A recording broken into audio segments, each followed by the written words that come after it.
എല്ലാവർക്കും നമസ്കാരം. Visa PSC അക്കാദമിയുടെ പുതിയൊരു വീഡിയോയിലേക്ക് സ്വാഗതം. ഇന്ന് നമ്മൾ നോക്കുന്നത് പരീക്ഷയ്ക്ക് സ്ഥിരമായി ചോദിക്കുന്ന മലയാളത്തിലെ വിഭാഗമാണ് വചനം.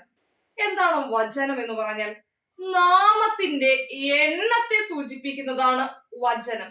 നാമം എല്ലാവർക്കും അറിയാലോ, എന്തിന്റെയെങ്കിലും പേരായ ശബ്ദമാണ് നാമം അഥവാ പേരെന്ന് മാത്രം ഓർത്താൽ മതി. ആ പേരിന്റെ എണ്ണത്തെ സൂചിപ്പിക്കുന്നതാണ് എന്താ വചനം എന്ന് പറയുന്നത്. ഓക്കെ, അപ്പോൾ വചനത്തെ രണ്ടായി തിരിക്കാം എന്ന് നമ്മൾ പഠിച്ചിട്ടുണ്ട് അല്ലെ. ഏകവചനമെന്നും ബഹുവചനമെന്നും. നാമത്തിന്റെ എണ്ണം ഒന്നിനെ മാത്രം സൂചിപ്പിക്കുന്നുവെങ്കിൽ അത് ഏകവചനം എന്നറിയപ്പെടുന്നു. നാമം ഒന്നിലധികം ഉണ്ടെങ്കിൽ അത് ബഹുവചനം എന്നറിയപ്പെടുന്നു. ദ്രാവിഡ ഭാഷയിൽ വചനത്തിന് രണ്ട് വേർതിരിവാണ്, ഏകവചനം, ബഹുവചനം. പക്ഷേ സംസ്കൃത ഭാഷയിൽ വചനത്തെ മൂന്നായി തിരിച്ചിരിക്കുന്നു, ഏകവചനം, ദ്വിവചനം, ബഹുവചനം. സംസ്കൃത ഭാഷയിൽ വചനത്തെ മൂന്നായി തിരിച്ചിരിക്കുന്നു, ഏകവചനം, ദ്വിവചനം, ബഹുവചനം. മലയാളത്തിൽ അഥവാ ദ്രാവിഡ ഭാഷയിൽ വചനത്തെ രണ്ടായി തിരിച്ചിരിക്കുന്നു, ഏകവചനം, ബഹുവചനം. പരീക്ഷയ്ക്ക് ചോദിക്കും, ദ്രാവിഡ ഭാഷയിൽ ഇല്ലാത്തതും സംസ്കൃത ഭാഷയിൽ ഉള്ളതുമായ വചന രൂപം ഏതാണ്? ദ്വിവചനമാണ്. ദ്വിവചന രൂപം സംസ്കൃത ഭാഷയിലുണ്ട്, ദ്രാവിഡ ഭാഷയിൽ ഇല്ല എന്ന് പഠിക്കുക. വചനം നാമത്തിന്റെ എണ്ണമാണെന്ന് പറഞ്ഞല്ലോ. നാമത്തിന്റെ എണ്ണം ഒന്ന് മാത്രമാണെങ്കിൽ അത് ഏകവചനമാണ്. നാമത്തിന്റെ എണ്ണം ഒന്നിലധികമാണെങ്കിൽ അതിനെ എന്ത് വിളിക്കാം? ബഹുവചന രൂപം എന്ന് വിളിക്കാം അല്ലെ. അപ്പോ ഏകവചനം എന്നാൽ പേരിൽ തന്നെയുണ്ട്, ഒന്നിനെ മാത്രം സൂചിപ്പിക്കുന്നു. ആ പേര് മാത്രമേ ഉണ്ടാവുള്ളൂ, അതിന്റെ ഒപ്പം പ്രത്യേകിച്ച് പ്രത്യയം അഥവാ ശബ്ദങ്ങളൊന്നും ഉണ്ടാവില്ല. എന്റെ കയ്യിൽ ഒരു പേനയുണ്ടെങ്കിൽ പേന എന്ന് മാത്രമേ കാണൂ അല്ലെ. പക്ഷേ ഒന്നിലധികം ഉണ്ടെങ്കിലോ? അപ്പോൾ നാമത്തിന്റെ ബഹുത്വത്തെ സൂചിപ്പിക്കുന്നതാണ് ബഹുവചനം. അതെങ്ങനെയാ സൂചിപ്പിക്കുക? ഏകവചന നാമത്തോടൊപ്പം ചില പ്രത്യയങ്ങൾ ചേർക്കും. പ്രത്യയം എന്ന് പറഞ്ഞാൽ ശബ്ദം. എന്തൊക്കെ പ്രത്യയങ്ങളാ ചേർക്കുക? കൾ, മാർ, അർ. പറഞ്ഞേ, കൾ, മാർ, അർ എന്നീ പ്രത്യയങ്ങൾ ചേർക്കും. കൾ, മാർ, അർ. ഏകവചന രൂപത്തോടൊപ്പം ബഹുവചന പ്രത്യയങ്ങളായ കൾ, മാർ, അർ എന്നിവ ചേർക്കുമ്പോൾ അത് ബഹുവചന രൂപമായി മാറുന്നു.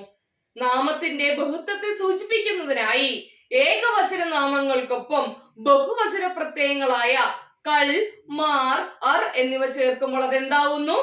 ബഹുവചന രൂപമായി മാറുന്നു. പറഞ്ഞേ, ബഹുവചന പ്രത്യയങ്ങൾ കൾ, മാർ, അർ എന്നിവയാണ്. കൾ, മാർ, അർ. ഏകവചനത്തിന് പ്രത്യയം ഇല്ല എന്ന് കൂടെ പഠിക്കുക. കുറെ കാര്യങ്ങൾ ഉണ്ടെന്ന് പഠിക്കുമ്പോൾ നിങ്ങൾ ഒരു കാര്യം പഠിക്കുക, ഏകവചനത്തിന് പ്രത്യയം ഇല്ല, ഏകവചനം അതേപോലെയാണ് ഉപയോഗിക്കുക. താഴെ പറയുന്നവയിൽ ഏകവചന പ്രത്യയം ഏത് എന്നുണ്ടാവും. കൾ, മാർ, അർ ഇവയൊന്നുമല്ല എന്നായിരിക്കും ഓപ്ഷൻ. നിങ്ങൾ എന്ത് ചെയ്യണം? ഓർക്കുക, ഏകവചനത്തിന് പ്രത്യയം ഇല്ല, അതുകൊണ്ട് ഇവയൊന്നുമല്ല എന്നതായിരുന്നു ആ വർഷത്തെ ചോദ്യത്തിന്റെ ഉത്തരം. ഓക്കെ അല്ലേ? അതുപോലെ തന്നെ ബഹുവചന രൂപത്തിന്റെ പ്രത്യയങ്ങൾ നോക്കിക്കോളൂ, കൾ, മാർ, അർ. ഇനി ബഹുവചനത്തെ പ്രധാനമായും മൂന്നായി തിരിക്കാം. സലിംഗ ബഹുവചനം, അലിംഗ ബഹുവചനം, പൂജക ബഹുവചനം. സലിംഗം പേരിൽ തന്നെയുണ്ട് അല്ലെ. ലിംഗത്തോട് കൂടിയ വചന രൂപമാണ് സലിംഗ ബഹുവചനം. ലിംഗമുണ്ട് അതിൽ. ഓക്കെ, അപ്പൊ ലിംഗമുള്ള ബഹുവചന രൂപമാണ് ഏത്? സലിംഗ ബഹുവചനം. എന്താണ് ലിംഗം? നാമം ഏത് ജാതിയെ കാണിക്കുന്നു എന്നതാണ് ലിംഗം. നമ്മൾ കാണുന്ന പോലെ ഈഴവ മാട്രിമോണി, നായർ മാട്രിമോണി ജാതിയാണോ? അല്ല.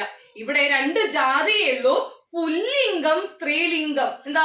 പുരുഷ ജാതിയെ കുറിക്കുന്നത് പുല്ലിംഗം, സ്ത്രീ ജാതിയെ കുറിക്കുന്നത് സ്ത്രീലിംഗം. ഇനി ഇതുവരെ സ്ത്രീ എന്നോ പുരുഷനെന്നോ വേർതിരിക്കപ്പെടാത്തൊരു നാമവിഭാഗം ഉണ്ട്, അതിനെ നപുംസക ലിംഗം എന്നാണ് വിളിക്കുക. പലർക്കും അത് ട്രാൻസ്ജെൻഡർ ആണോ ഈ നപുംസക എന്നൊക്കെ കുട്ടികൾ സംശയം ചോദിക്കാറുണ്ട്. തെറ്റാണ്.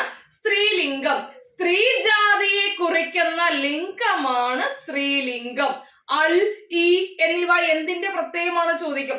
സ്ത്രീലിംഗത്തിന്റെ പ്രത്യയമാണ്. അൾ മകൾ, പെങ്ങൾ, അവൾ അല്ലെ. അതുപോലെ തന്നെ ഈ കാമുകി, കൂട്ടുകാരി, ഇതെല്ലാം എന്താണ്? ഈ എന്ന പ്രത്യയത്തിൽ വരുന്നവയാണ് അല്ലെ.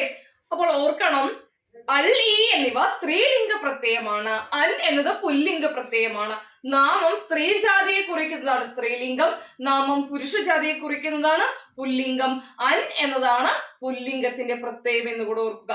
അപ്പോൾ നാമം സ്ത്രീജാതിയെയോ പുരുഷജാതിയെയോ അല്ലെങ്കിൽ സ്ത്രീ എന്നും പുരുഷനെന്നും വേർതിരിക്കാൻ സാധിക്കാത്ത ജാതിയുടെയോ ബഹുത്വ രൂപമാണ് കാണിക്കുന്നതെങ്കിൽ അതിനെന്ത് വിളിക്കണം? സലിംഗ ബഹുവചനം. ഒരു ഉദാഹരണം പറഞ്ഞുതരാം. അമ്മമാർ എന്ന് പറയുമ്പോൾ നിങ്ങൾക്ക് മനസ്സിലാകുന്നുണ്ട് അത് സ്ത്രീലിംഗമാണ്, സ്ത്രീലിംഗത്തിന്റെ ബഹുത്വത്തെ സൂചിപ്പിക്കുന്നു.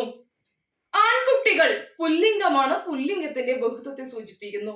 കല്ലുകൾ, നിങ്ങൾക്കറിയാം കല്ലിനെ ഇതുവരെ ആണെന്നോ പെണ്ണെന്നോ ആരും വേർതിരിച്ചിട്ടില്ല, അല്ലെ? അവയെ നപുംസകലിംഗം എന്നാണ് വിളിക്കുക. എന്താ വിളിക്കുക? നപുംസകലിംഗം. എന്താണ് നപുംസകലിംഗം എന്ന് ചോദിക്കും.